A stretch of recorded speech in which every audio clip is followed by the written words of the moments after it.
सभी दर्शकों को मधुसूदन दत्ता का नमस्कार। सभी दर्शकों का law and order awareness channel में स्वागत है। और पहले मेरा कहना है, जिन्होंने भी अभी तक सब्सक्राइब नहीं किया, कृपया चैनल को सब्सक्राइब करने की कृपा करें ताकि वीडियो आपके पास टाइम टू टाइम पहुंचता रहे। आज का विषय है कि पुलिस से मतभेद रखें परंतु मनभेद ना रखें, क्योंकि पुलिस जो है भारत की धरती पर मानव अधिकारों की सबसे बड़ी रक्षक है। पुलिस जो है हमारे देश के अंदर मानव अधिकारों की सबसे बड़ी रक्षक है।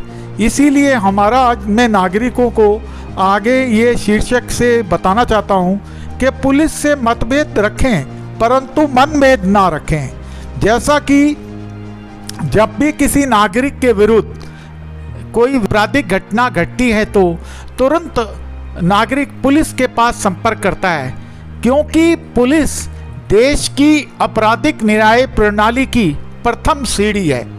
उदाहरण के तौर पे आपकी स्क्रीन पर दिल्ली पुलिस के रोहिणी जिला के रोहिणी सेक्टर 5 में स्थित यह पुलिस स्टेशन बुद्ध विहार है। जैसे सर्वप्रथम पीड़ित व्यक्ति एफआईआर दर्ज कराने के लिए पुलिस स्टेशन में आता है और कानून जो है परसेप्शन के जैसा है।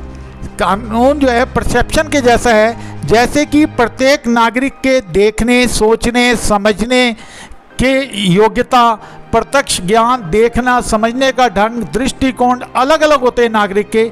इसी तरह से कानून की भी इसी तरह से व्याख्या है कि जैसे हमारे देश के अंदर लोअर कोर्ट है, हाई कोर्ट है, सुप्रीम कोर्ट है। ये कानून के कारण ही है कि हर एक की योग्यता अलग अलग होती है कानून के अंतर्गत, तो इसीलिए ये विभिन्न रखा गया है। इसी तरह से नागरिक कोई थाने में आता है, जैसे उदाहरण के तौर पे, तो इस जो एसएचओ होता है जिसने एफआईआर दर्ज करने के कानून के अंतर्गत उसकी ड्यूटी है, और वो देखता है एफआईआर को दर्ज नहीं करता क्योंकि अपनी योग्यता के अनुसार कानून का पालन करता है, तो वो सोचता है कि इसमें एफआईआर दर्ज नहीं होगी।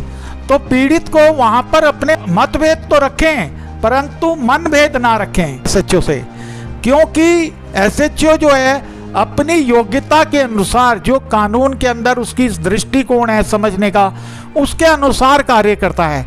तो नागरिक को मतभेद रखने चाहिए थानाध्यक्ष से, परंतु मनभेद नहीं रखने चाहिए। अगर आप मनभेद रखेंगे तो समझ लो आप पुलिस बल से नाराज हो जाएंगे, पूरे पुलिस बल से नाराज हो जाएंगे। और जबकि आपकी जो एफआईआर है वो एसएचओ ने दर्ज नहीं करी, तो एसएचओ दर्ज नहीं करता तो आप इसी तरह से जैसे स्क्रीन पर नजर आ रहा है, आप रोहिणी सेक्टर 5 में ही डीसीपी कार्यालय है दिल्ली पुलिस का रोहिणी जिले का, तो आप पीड़ित व्यक्ति जिसकी थाने में एफआईआर दर्ज नहीं हुई, वह डीसीपी ऑफिस में आकर डीसीपी साहब से निवेदन कर सकता है कि मेरी ये बुद्ध विहार पुलिस स्टेशन के अंदर मैंने अपनी निवेदन किया था, सूचना देकर मेरे विरुद्ध आपराधिक घटना घटी थी और जिसकी मैंने सूचना दी और एसएचओ साहब ने दर्ज नहीं करी, तो वह डीसीपी साहब को लिखित में दे सकता है अपना निवेदन पत्र। डीसीपी साहब उचित समझेंगे तो उसकी एफआईआर दर्ज करने के आदेश देंगे, नहीं तो वह अपने पुलिस स्टेशन के जो एसएचओ है उससे रिपोर्ट मंगाते हैं कि भाई इस पर रिपोर्ट अपने दीजिए। जो उनका निवेदन पत्र पीड़ित का होता है उस पर रिपोर्ट मंगाई जाती है। तो अगर उसकी एफआईआर डीसीपी ऑफिस में दर्ज हो जाएगी, अगर डीसीपी ऑफिस साहब के निर्देश पर दर्ज हो जाती है कानून के अंतर्गत, अगर उसकी एफआईआर डीसीपी साहब के पास भी नहीं दर्ज होती तो उसके पास और भी विकल्प होते हैं कि वह हमारे कानून, देश के कानून में जो डीसीपी से ऊपर ऑफिसर होते हैं, जैसे राज्यों में आईजी, डीजीपी होते हैं, ऐसे ही दिल्ली पुलिस के अंदर जॉइंट कमिश्नर ऑफ पुलिस हैं, स्पेशल कमिश्नर ऑफ पुलिस हैं और पुलिस कमिश्नर साहब हैं। तो वह उनके पास निवेदन लेके जा सकता है। वो मतभेद रखे, अपने डीसीपी से मतभेद रखे परंतु मनभेद ना रखे, क्योंकि कानून जो है परसेप्शन की गेम है और जहां जहां अधिकार होंगे वहां वहां उपचार होता चला जाएगा। जैसा कि मैंने बताया कि कहावत बनी है हमारे कि जहां पर अधिकार होंगे वहीं पर उपचार होगा। तो सीनियर ऑफिसरों के पास भी अधिकार होते हैं, जैसे कि एफआईआर दर्ज नहीं हो रही, SHO साहब के पास भी नहीं हुई, DCP साहब के पास भी नहीं हुई, तो आप जॉइंट कमिश्नर ऑफ पुलिस, जो कि इसी ज़िले के जॉइंट कमिश्नर ऑफ पुलिस यहीं पर ही बैठते हैं, रोहिणी सेक्टर 5 में इनका दफ्तर है, सेम DCP ऑफिस के बिल्डिंग के अंदर ही जॉइंट कमिश्नर ऑफ पुलिस भी बैठते हैं नॉर्थन रेंज के।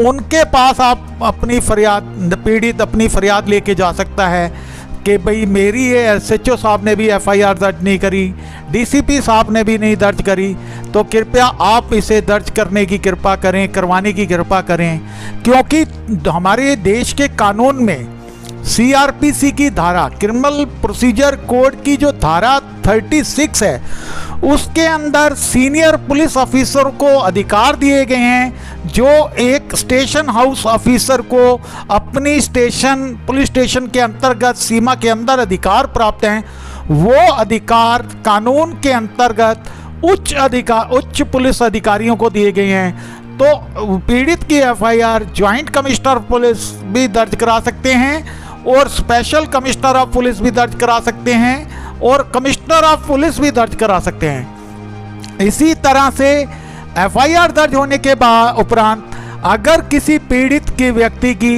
इन्वेस्टिगेशन प्रॉपरली नहीं हो रही, इन्वेस्टिगेशन ऑफिसर प्रॉपरली इन्वेस्टिगेशन नहीं कर रहा, तो भी वह उच्च पुलिस अधिकारियों के पास आकर अपना निवेदन दे सकता है कि मैं इस केस का पीड़ित हूँ और मेरे जो इन्वेस्टिगेशन ऑफिसर है मेरे केस के, वो प्रॉपरली इन्वेस्टिगेशन नहीं कर रहे।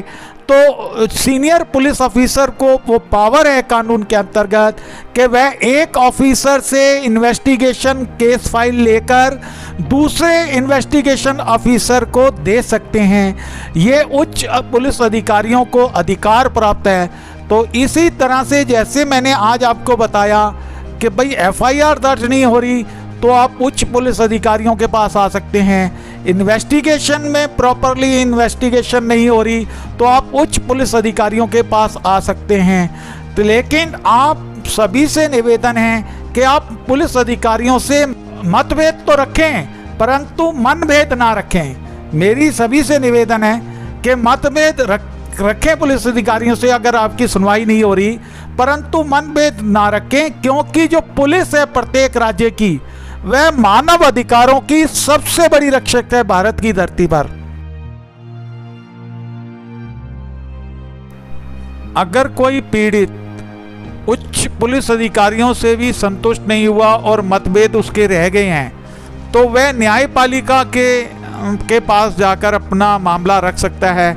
और न्यायपालिका के जो आदेश होते हैं वो फैक्ट एंड मेरिट और लॉ के अनुसार आते हैं, और जिनसे कि चाहे आरोपी हो चाहे पीड़ित हो, दोनों के मतभेद समाप्त हो जाते हैं जब न्यायपालिका का आदेश आ जाता है हमारे देश के अंदर।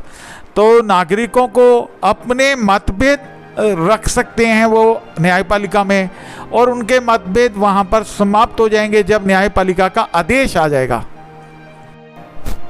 इसीलिए सभी दर्शकों से निवेदन है, कभी भी पुलिस से आप मनभेद ना रखें और उनका सम्मान करें। और सभी दर्शकों से निवेदन है कि इसको अधिक से अधिक शेयर करने की कृपा करें, और साथ ही हमारे law and order awareness channel को सब्सक्राइब करने की कृपा करें, ताकि वीडियो टाइम टू टाइम आपको पहुंचती रहे। धन्यवाद।